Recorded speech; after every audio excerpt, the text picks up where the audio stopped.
Oke, hai semua. Jadi hari ini kita akan sambung dengan bab 8, unsur dan bahan. Hari ini cikgu akan terangkan subtopik yang kedua, 8.2, jadual berkala unsur moden.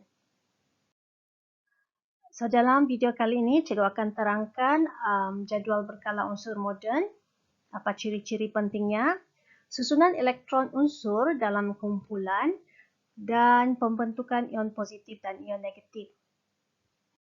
Okay, kita terus kepada jadual berkala unsur moden. So, ini rasanya kamu familiar juga ni kan? Kamu sudah pernah belajar tingkatan 1 dahulu. Inilah rupa jadual berkala unsur moden. Okay, jadi sekarang kita akan lihat secara teliti dan kita kenal pasti beberapa ciri penting dalam jadual berkala ini. Okay, jadi pertama sekali jadual berkala ini dia terdapat turus yang menegak. Dan turus menegak ini kita panggil sebagai kumpulan. Turus menegak maksudnya yang ini. Turus ini, dia menegak. Okay? So, ada 18 kumpulan kesemuanya.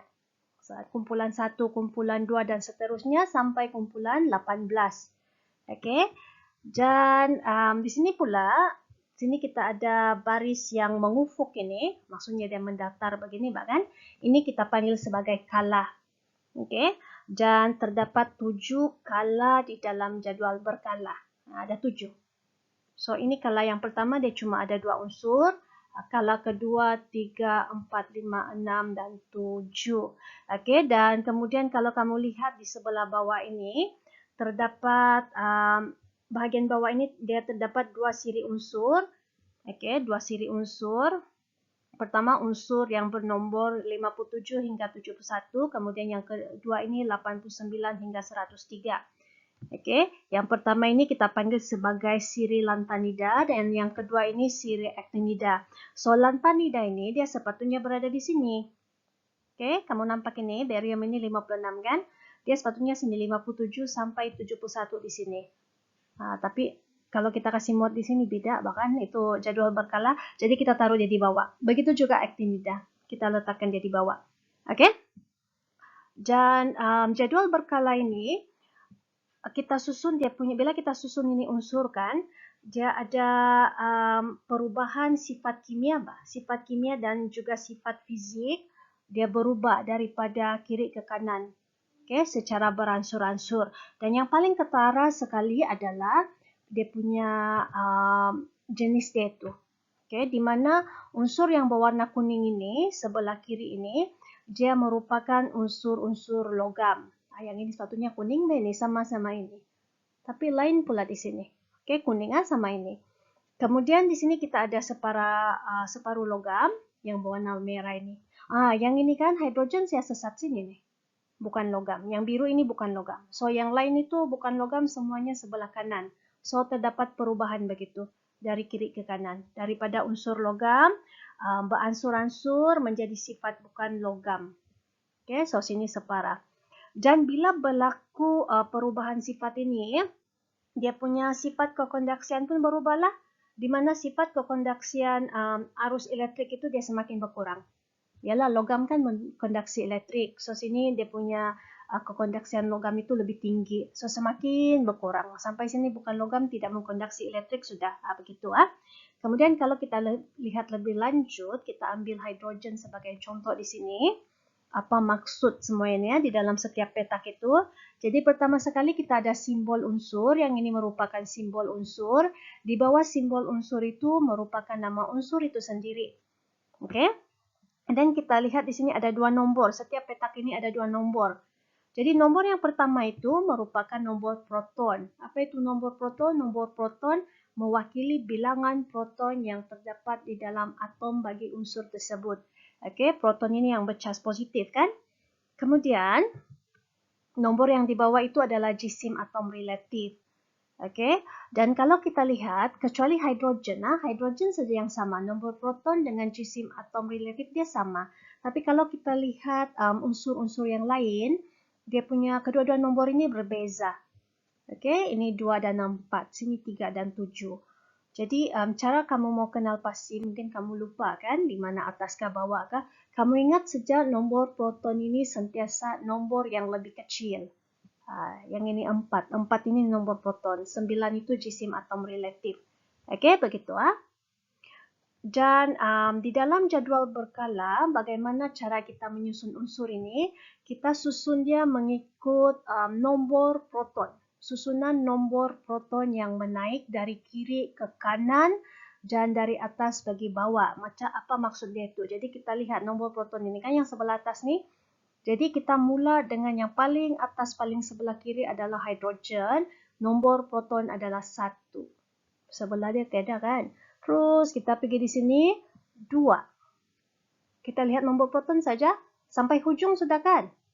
Jadi kita turun pergi bawah, tapi sebelah kiri. Sambung sini 3, 4, 5, 6, 7, 8, 9, 10. Turun lagi pergi sini 11, 12, sambunglah 18, turun lagi. Kamu boleh nampak kan nombor itu? Kalau tidak kelihatan dengan jelas, kamu boleh rujuk juga kamu punya buku teks. Buku teks kamu muka surat 171. Okey, 22, 23 bersambung lah begitu. Ini susunan dia. Sampai 36, turun bawah, sambung lagi 37. Sama juga sampai sini nih. Barium 57 ni yang sini, lantanida. 57 dia akan running number, nombor proton itu. Okey, pergi 71 begitu dan seterusnya. Okey?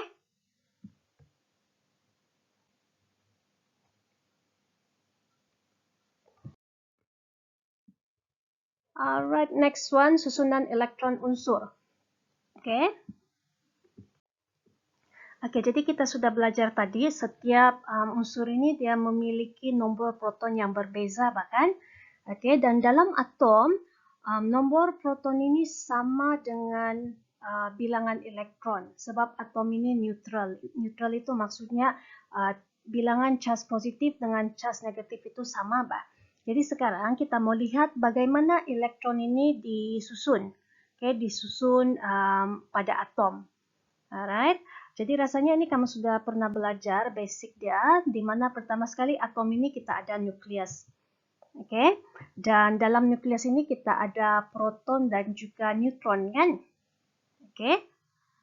Elektron itu dia akan berada di luar. Dia akan mengorbit nukleus ini. So, orbit itu kita panggil sebagai petala. Dan petala ini terdiri daripada beberapa lapis. Okay. Jadi, kita ada petala yang pertama. So, ini kita panggil sebagai petala yang pertama. Dan petala yang pertama ini boleh memuatkan 2 elektron. Okay, 2 elektron, maksimum dia 2 elektron. Kalau 1 saja elektron dia tidak masalah lah. Kalau 2, 2 saja. Kalau ada ekstra lagi, kalau ada 3 lagi, dia kena pergi petala yang seterusnya. So, dia macam itu kulit bawang apa ini, berlapis-lapis kan? Jadi sekarang kita ada petala yang kedua.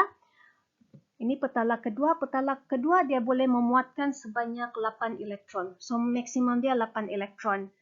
Okay? Jadi kita ada 8 elektron. 6, 8. Alright. And then next one, yang ini merupakan petala yang ketiga. Jadi petala ketiga ini boleh memuatkan maksimum 18 elektron. Okay, 18 elektron. Tetapi, kena ingat, okay, this one you have to remember, bagi atom dengan nombor proton 1 hingga 20, elektron disusun secara 288. Apa maksud dia itu? Dia begini, walaupun petala ketiga ini boleh muat 18 elektron bahkan, tapi untuk atom yang nombor proton dia 1 hingga 20. Okay, iaitu daripada hidrogen, 20 tu adalah kalsium. Daripada hidrogen sampai kalsium itu kan, dia tidak kasih full 18 di sini. Maksudnya di sini yang first ini 2, petala kedua 8, dan petala yang ketiga 8 saja maksimum yang boleh masuk. So yang ekstra itu dia akan pergi ke petala yang seterusnya. Nah, itu maksud dia. So yang ini untuk nombor proton 1 hingga 20 sahaja. Yang selebihnya itu 21 sampai seterusnya kita akan guna inilah petala ketiga itu muat sampai 18, selagi muat 18 kita kasih sisip dia di sana. Okey? Boleh fahamkah? Jadi untuk kamu ini kita cuma ambil yang sampai 8 ini sejak 1 hingga 20 itu. Oke, jadi sekarang kita pergi yang seterusnya. Bagaimana pembentukan ion itu berlaku. Jadi kebanyakan atom ini dia mempunyai susunan elektron yang tidak stabil. Okey, dan mana-mana jirim ini kan dia punya sifat semula. Jadi bila tidak stabil dia otomatik mau menstabilkan diri. Macam kamu mau terjatuh tidak stabil, otomatik kamu mau kasih stabil bahkan kamu kasih keluar kedua-dua tangan kamu ke sisi kamu. Okey, so ini atom pun sama juga. Bila tidak stabil, otomatik dia akan cuba mencapai keadaan yang stabil. Okay? Jadi atom itu cenderung membentuk elektron yang stabil. So bagaimana dia mencapai kestabilan? Okay, dia ada dua kaedah. Satu dengan mendermakan elektron. Dia akan dermakan elektron pada petala terluar kepada atom lain ataupun dia akan terima penerimaan melalui penerimaan elektron pada petala terluar daripada atom lain. So sama ada dia bagi yang ekstra elektron yang di luar ataupun dia terima. So yang ini bila masa dia derma, bila masa dia terima, yang ini kita ikut yang mana paling senang bagi atom tersebut. Okay. Jadi pendermaan dan penerimaan elektron adalah untuk mencapai susunan elektron yang stabil kan? Kita sudah tahu tadi. Dan susunan elektron yang stabil ini ada dua keadaan. Yang pertama kita panggil sebagai susunan elektron duplet. Okay, so duplet ini maksudnya dia ada dua. Yang mana ini merupakan petala yang pertama itu. Dia ada dua. Ini jarang, biasanya yang ini. Susunan elektron oktet. Yang mana kita mau petala paling luar ini mempunyai 8 elektron. Artinya dia full, dia maksimum. Okay? Dia full lah, maksimum. So, dua ini merupakan keadaan susunan elektron yang paling stabil. Jadi, mana-mana atom ini dia akan cuba mencapai mana-mana keadaan inilah yang paling senang untuknya. Dan apabila atom itu menderma atau menerima elektron, atom itu akan menjadi ion. Dia akan menjadi ion, iaitu dia akan mempunyai charge. Okay? Dan kita tahu charge ini ada dua, positif dengan negatif. Jadi ion pun sama juga ada dua. Yang pertama itu ion positif. So ion positif ini terbentuk apabila atom itu menderma elektron. So bila dia derma elektron, okay, apa yang berlaku? Bilangan proton dia tidak berubah tahu di dalam nukleus. So, sekarang bilangan proton itu akan melebihi bilangan elektronnya yang terdapat di petala itu. Okay, jadi sekarang dia menjadi ion positif. Manakala ion negatif terbentuk apabila atom menerima elektron. Kalau dia terima pula, elektron ini kan bercharge negatif. So, bila dia terima elektron, apa yang berlaku sekarang? Bilangan elektron itu lebih banyak daripada bilangan proton di dalam nukleus dia. So, sekarang dia bercharge negatif. Okey, jadi kita lihat satu contoh lah. Yang ini pembentukan ion positif. Okey, magnesium, ion magnesium. Jadi, ion magnesium ini adalah susunan elektronnya, di mana magnesium dia ada 12. Okey, 12 elektron. Jadi, kita akan susun. Yang pertama ini, petala yang pertama boleh muat 2, kemudian petala yang kedua ini cuma boleh muat 8 kan? Jadi kita ada 2 lagi di sebelah luar. Jadi sekarang untuk mencapai susunan elektron yang stabil, yaitu oktet kan? Kita lihat, dia lebih mudah untuk derma ke terima. Kan? Oktet itu maksudnya 8. Kalau dia derma, dia cuma derma 2. Kalau dia mau terima elektron, dia mau cari 6 lagi. So, lagi senang kan dia mau derma? Jadi, atom magnesium ini, dia akan dermakan elektron dia. Berapa mau derma? 2. 2 yang sini kan. So, bila dia derma elektron, dia akan mencapai susunan elektron oktet. Maksudnya, petala paling luar ini, dia ada 8 elektron.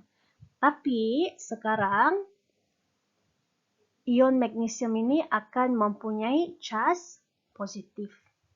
Okey, charge positif. Kenapa charge positif? Sebab bilangan proton di nukleus ini tidak berubah, bah. Yang itu proton mana boleh pergi mana-mana. Oke, dia masih lagi sama, masih lagi 12. Sedangkan sekarang ini elektron tinggal 10. Jadi dia kelebihan 2 charge positif.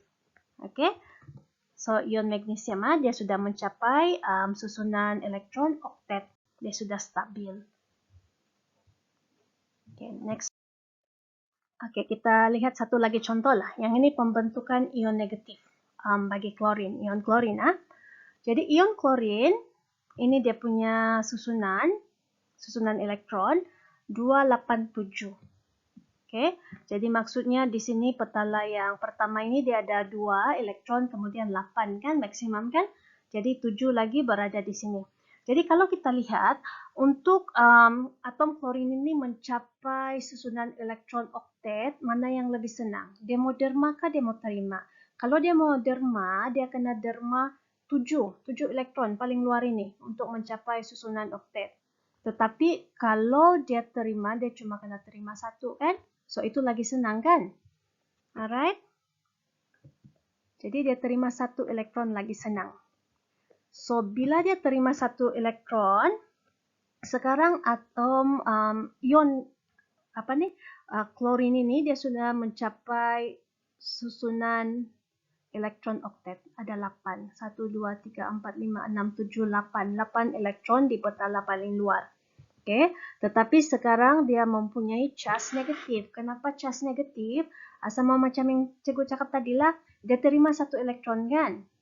Tetapi dia punya bilangan proton masih sama di dalam sini, yaitu ada 17 proton. Sedangkan dia punya elektron sudah bertambah 1, sudah jadi 18 kan? Jadi maksudnya dia terlebih 1 lah. Jadi that's why dia bercharge. Dia elektron itu lebih 1 berbanding dengan proton. Elektron dia ada 18, proton ada 17. Oke? So ini adalah ion klorin, susunannya adalah 288. So begitulah dia kena bentuk, yaitu ion negatif dan juga ion positif melalui pendermaan ataupun penerimaan elektron. Dan kamu kena ingat unsur logam ini dia cenderung untuk menderma elektron, untuk membentuk ion positif. Manakala unsur bukan logam pula, dia cenderung untuk terima elektron, untuk menjadi ion negatif. Oke? Alright, so itu saja untuk hari ini. Thank you very much. Cikgu harap kamu faham. That's all. Please take care. Bye.